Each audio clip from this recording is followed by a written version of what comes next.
April 19th. We're just getting started. Kind of hot in here. I just turned on the AC. Should have turned it on earlier. Just didn't feel like working this morning. So I already put a few minutes into this morning. I went and notched out these pieces. It doesn't have to be pretty because our plywood is going to come up to this and cover this line. And our molding is going to come over here. Not molding, but our piece that we put in here is going to cover up this side. Same everywhere else. And all right, so now we're up against the window. And all I got to do is push that in there flush with the window. And next step, I have to find out how much to cut off this side to get the amount of depth that I'm looking for. So I'm going to do a couple of quick tests again with that piece of 1/2 inch wood that I have with the angle on it. And set it up in there and pretty much know what I want to do, but would rather not mess up and throw this piece away. Okay, we're coming together. Got this piece in place. I went and cut myself a bigger piece of a guide tool here, gauge tool. This is gonna fit something like that on the bottom.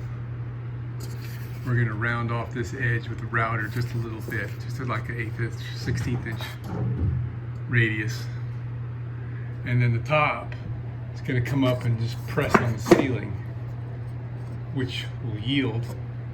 The length of this is yet to be determined, and I will probably bevel this so it's straight up and down where it meets the ceiling, just for looks. Maybe not, I don't know. But that part up there is not what I'm working on right now, it's this. So the little woman said that this reveal here is what she'd like to see. It's about 1/2 inch, so that's what it's gonna be. So now that we have this tool, we can apply that same method to the subsequent pieces to trim their width so that we get the same amount of reveal. Here's a piece at the front. When we put it up there, we're about 11/16 of an inch. So I'm going to shave off 1/4 of an inch more off this face. Not 1/4, a 16th of an inch, and see how much of a difference that makes. Because we are maybe an 1/8 inch, 3/32 maybe away from the top edge. Once I get this formula down, this is a 35-degree angle. If it was a 45-degree angle, it'd be a 2-to-1 ratio. So yeah, it looks like I need about, what, 3/16 of an inch more. 1/8 inch maybe. So we're gonna get a 16th and see how it looks. It's been one of those on again, off again days. So I'm back on again. I got my trim up, and I had 4 number 8 3/4 inch long screws dispersed through here because that's the only screws I had. I ordered screws from McMaster Car. That'll show up in a couple days. But this puts me at a point now where now I can cut this piece of wood to put in here. And that little piece, because I've got this. Okay? So without further ado, we're gonna pull a sheet up here and put some brace underneath it. Get my little helper stand thing and my temporary plywood fence piece of wood that I have, and cut this thing. I think it's 20.5 inches is what I need. Here we got some insulation waiting to be installed. Some leftover pieces of wood. Some plywood I haven't cut yet. A piece of plywood I'm getting ready to cut to go up there and up here. All this stuff is just temporarily installed. I don't have the insulation behind it yet. I'm going to get all the wood cut first.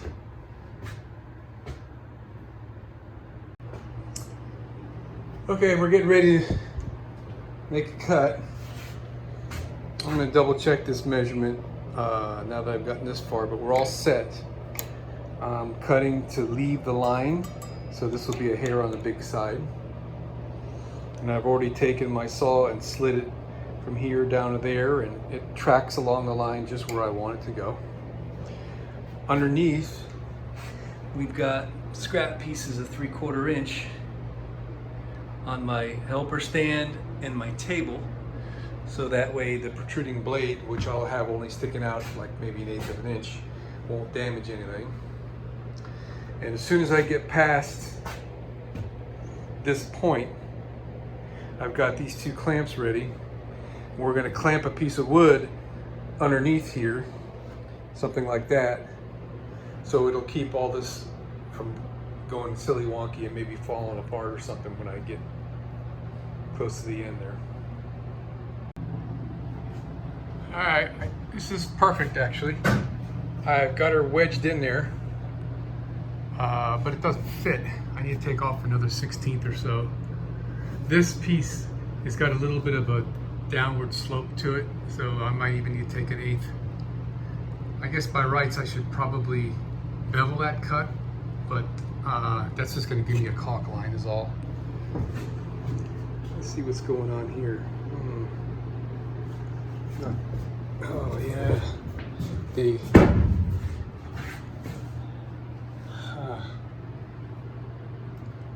I need to scribe this cut here, or maybe try flipping it over. Maybe, I think this, yeah, this is my cut line. That might have a little bit of a bow in it. Let me try turning this piece over and see if it's doing the same thing, because we're touching there. We've got airspace in the back, and we've got airspace in the front, about a 1/16, which is no big deal really, but let's see what we got. Okay, I took one of those thin pieces of 1/4 inch plywood and I put it up on here, and I clamped it on both ends, just a pencil line off the edge, and then I pushed it by hand 1/16 of an inch in the middle, and I drew a line just for reference. So we got a 1/16 of an inch cut here and nothing at the ends. So now I've taken my piece of 1/4 inch plywood that I'm using for a fence, and I've set that end and this end with a clamp where the saw won't cut anything. The blade is overhanging the edge, just flush. Now I'm going to take this clamp and I'm going to start with a pencil line. Well, where's my, lost my pencil. I'm going to make me a little pencil mark here for reference so I can see how much I'm moving. I'm going to pull this board over. I'm going to bend it with this clamp because I can actually move it with my hand. It doesn't take too much to bow this thing. And then we're going to drive in 1 or 2 flathead little screws. I brought my countersink so I could, I'm just going to countersink the wood and let the screws strip out as it goes through there.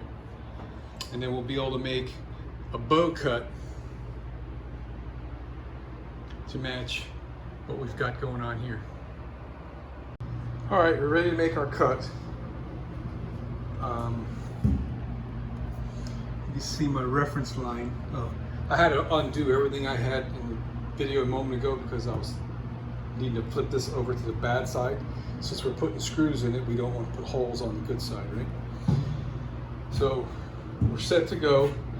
The saw will just barely skim on each end, and we should be taking off a 1/16 of an inch in the middle. And let's see if we can get some live action going on here.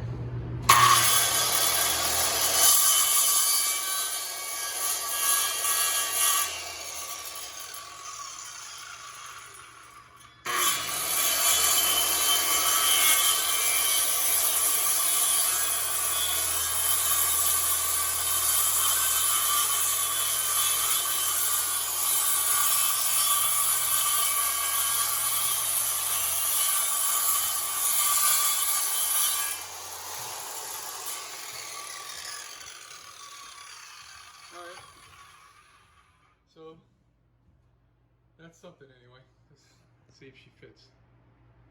That's about as perfect as I could ever do on that. I think we're about, I don't know, 20 thousandths off down there. Don't let the shadows mess with you. Very, very close enough for me. All right, so I got it jammed in here as hard as I can, and it doesn't fit. I gotta trim a 16th off the top, and that'll be a straight cut, so that'll be easy. All right, we had our piece of wood in here, and we need to trim a 16th off the top edge. And while we were there, we marked the underneath side right here with a pencil.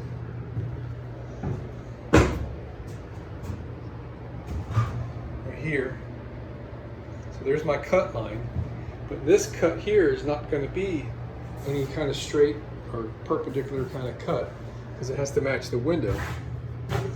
So what I did is I put my straight edge on here. And I measured, we got a 1/2 inch, and I moved my straight edge until I had a 1/2 inch here.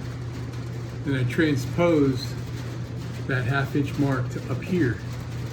I'm gonna put my piece of plywood back up here without this in place, now that I've got this reference point, and I'm gonna put a line on the plywood so we know where to cut. Beautiful. I've got that leftover piece that I could cut strips out of for those 4 positions up there. Looking good. I've got 2 more sheets of plywood. I think I have 1 sheet too many, because 1 sheet is enough to do this. Yeah, I got 1 sheet too many. That's okay, we're gonna use the same stuff on the floor. Well, I don't need to use BC grade on the floor, but I can use it on the floor.